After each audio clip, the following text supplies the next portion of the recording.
Kisah nyata, cerita seram pesugihan buto ijo. Karena ingin kaya raya, Budi mencari pesugihan dengan meminta bantuan pada buto ijo.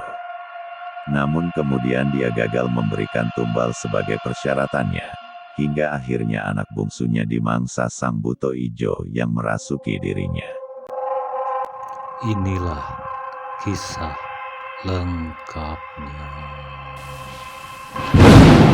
Kisah ini dialami Budi, seorang pegawai kantor yang kini menjabat sebagai seorang direktur. Sekitar 2 bulan sebelum jabatan itu diraihnya, semua orang tahu bahwa Budi baru saja mengalami kedukaan yang hebat. Jaka, anak sematawayangnya yang baru berusia 3 bulan, meninggal dengan sangat mengerikan. Kenyataan pahit ini sangat memukul batin istrinya. Untunglah ada hal lain yang bisa mengurangi kedukaannya itu, yakni dengan diangkatnya Budi menjadi direktur. Sabarlah mah, semua ini sudah takdir. Kita harus kehilangan anak yang kita cintai, tapi kita juga mendapatkan karunia yang sangat besar dengan diangkatnya aku menjadi direktur. Inilah kehidupan, selalu ada suka dan duka. Jadi, tak perlu kau tangisi lagi kepergian Jaka, ucap Budi ketika mendapati istrinya menangis bersedih. Meski mulutnya berkata demikian, namun sesungguhnya Budi merasa selalu dikejar-kejar dosa. Ya, dikejar-kejar dosa. Tanpa seorang pun tahu, kematian anaknya yang tanpa sebab itu adalah ulahnya sendiri.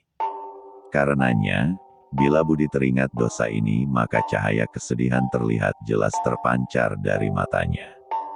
Meski dia berusaha menutupinya dengan senantiasa tersenyum pada setiap orang, namun hati kecilnya tak bisa berbohong. Mengapa aku harus mengorbankan anakku yang tak berdosa? Seharusnya, aku bisa mencari cara lain. Sesal Budi dengan hati yang remuk redam. Jaka, anak sematawayangnya yang lucu, telah menjadi korban perbuatannya sendiri. Anak malang itu tewas mengenaskan dengan tubuh tercabik-cabik seperti habis dimangsa binatang buas. Beberapa anggota tubuhnya tercecer di lantai. Selain itu, semua organ tubuh bagian dalam serta kepala anak ini habis tak tersisa. Makhluk apa sebenarnya yang tega membunuh bayi merah itu?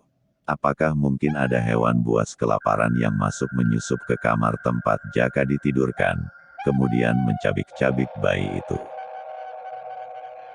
Rasanya, semua itu tak mungkin. Pada saat malam kejadian, Budi dan istrinya mengetahui kalau seluruh pintu dan jendela terkunci. Dan, tak ada tanda-tanda mencurigakan, semisal suara benda jatuh atau suara binatang di dalam rumah. Bahkan di malam kejadian, Budi dan istrinya sedang berada di ruangan tengah, menikmati acara TV, sedangkan Jaka tertidur pulas di kamar.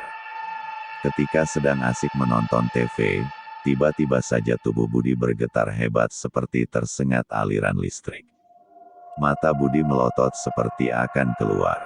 Raut mukanya tampak tegang, seperti sedang menahan rasa sakit yang luar biasa.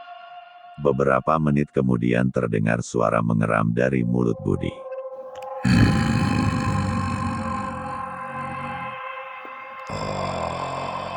Dua pasang gigi taring berukuran besar muncul dari mulut Budi. Perubahan wujud yang terjadi pada diri Budi sungguh sangat mengerikan. Sangat mengerikan. Seluruh tubuhnya ditumbuhi banyak bulu berwarna hijau yang sangat lebat dan kasar. Bersambung ke bagian kedua.